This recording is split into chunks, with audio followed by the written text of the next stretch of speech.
Hello friends, स्वागत है आप सभी का आज की क्लास में। आज की क्लास संविधान की जो अनुसूचियां हैं उनसे संबंधित है। संविधान में कितनी अनुसूचियां हैं उनसे संबंधित क्लास आज होगी। इससे पहले की क्लास आप देख सकते हैं, संविधान को स्टार्टिंग से स्टार्ट किया है हमने संविधान सभा से लेकर। तो आज हम बात करते हैं संविधान की अनुसूचियों की। ठीक है, पहले आपने ये याद रखना है यहाँ से कि वर्तमान में जो अनुसूचियां हैं वो 12 हैं और पहले मूल संविधान में अनुसूचियां 8 थी। ठीक है, मूल संविधान में 8 अनुसूचियों का वर्णन था। बाद में हमने 4 अनुसूचियां ऐड की हैं संशोधन करके संविधान में, तो उनके बारे में भी अब देखेंगे। और वर्तमान में आप याद रखेंगे तो 12 अनुसूची इस समय संविधान में है। ठीक है, तो स्टार्ट करते हैं कि पहली अनुसूची में क्या प्रावधान है। और यहाँ से एक प्रश्न आपके एग्जाम में आने की संभावना है, अनुसूची से एक प्रश्न जरूर पूछा जाता है। ठीक है, तो सबसे पहले हम स्टार्ट करते हैं प्रथम अनुसूची। प्रथम अनुसूची में राज्यों व केंद्र शासित प्रदेश और उनके नाम क्षेत्राधिकारों का वर्णन है। तो पहली अनुसूची में भारत के राज्यों और केंद्र शासित प्रदेशों के क्षेत्राधिकारों और उनके नामों का वर्णन किया गया है संविधान की पहली अनुसूची में। ठीक है, दूसरी अनुसूची की बात करेंगे। इसमें पदाधिकारियों के वेतन और भत्तों का प्रावधान है। ठीक है, तो कुछ पदाधिकारी हमारे यहाँ ऐसे हैं, पद के अधिकारी ऐसे हैं जिनके वेतन और भत्तों का प्रावधान संविधान की अनुसूची दूसरी में वर्णन है। एग्जाम्पल के तौर पर राष्ट्रपति, अध्यक्ष चाहे लोकसभा, राज्यसभा, विधानसभा, विधानमंडल, ठीक है ना, राज्यपाल, न्यायाधीश चाहे सुप्रीम कोर्ट, हाई कोर्ट, न्यायालय, इन सब के वेतन और भत्तों के प्रावधान जो किए गए हैं वो दूसरी अनुसूची में वर्णित है। ठीक है, तीसरी अनुसूची में शपथ का प्रावधान है कि कुछ पदाधिकारी ऐसे हैं जो अपने पद को ग्रहण करने से पहले उसके समक्ष क्या लेंगे, शपथ लेंगे। ठीक है, तो शपथ का प्रावधान किया गया है। कौन? राष्ट्रपति, उपराष्ट्रपति, मंत्री, जितने भी मंत्री होते हैं चाहे वो केंद्र सरकार के हो, राज्य सरकार के हो, और न्यायाधीश। ठीक है ना, ये सब अपने पद पर बैठने से पहले क्या लेंगे, सब शपथ लेंगे। ठीक है, आप याद रखेंगे। अगला चौथी अनुसूची की बात करें तो राज्यों और केंद्र शासित प्रदेशों में, राज्य, भारत के राज्यों और केंद्र शासित प्रदेशों में राज्यसभा सीटों के आवंटन से संबंधित है। ठीक है, हर राज्य में आप देखेंगे राज्यसभा सीटें अलग होती हैं। जैसे उत्तराखंड की बात करें हम विशेष रूप से, तो हमारे यहाँ 3 सीटें राज्यसभा की है। तो राज्यों और केंद्र शासित प्रदेशों में राज्यसभा सीटों के आवंटन का जो बात है वो चौथी अनुसूची में वर्णित है। ठीक है, आगे आते हैं हम 5वीं अनुसूची। 5वीं अनुसूची और 6वीं अनुसूची महत्वपूर्ण है। इससे पहले मैं भाग 10 में आपको इनको करा चुका हूँ, बताया है मैंने। 5वीं अनुसूची में अनुसूचित और जनजाति क्षेत्रों के प्रशासन का प्रावधान है, इससे जुड़ी हुई है हमारी 5वीं अनुसूची।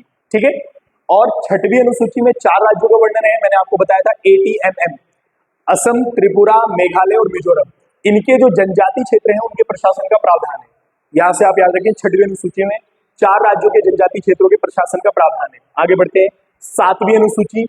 7वीं अनुसूची जो है वो केंद्र और राज्यों के बीच शक्तियों का विभाजन। ठीक है, जो संघ और राज्य हैं हमारे, केंद्र और सेंट्रल गवर्नमेंट और जो है स्टेट गवर्नमेंट है, उनके बीच शक्तियों का विभाजन जो है वो किस प्रकार से है, तो वो 7वीं अनुसूची में इसका वर्णन दिया गया है।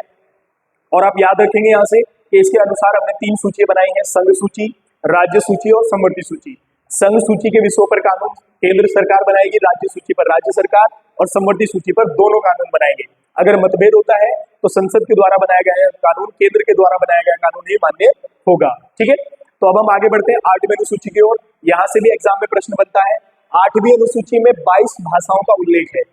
भारत की 22 भाषाओं का उल्लेख किस अनुसूची में है, तो 8वीं अनुसूची में है। और पहले इसमें 8 जो है भाषाओं का उल्लेख था, अब वर्तमान में 22 भाषाओं का उल्लेख है। ठीक है, आगे बढ़ते हैं 9वीं अनुसूची।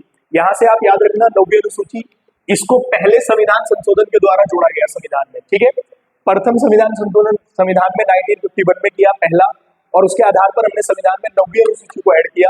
और ये भूमि के अधिग्रहण से संबंधित प्रावधान है इसमें। ठीक है, मैंने आपको पहले भी कहा मूल संविधान में 8 अनुसूची थी, हमने संशोधन करके जो है बाद में अनुसूचियों को ऐड किया है, तो उसी आधार पर जो है 9वीं अनुसूची पहले जोड़ी गई। ठीक है, तो 9 हो गई। अब 10वीं अनुसूची की बात करें तो ये जो है 52वें संशोधन 1985 में जिसके द्वारा जोड़ी गई।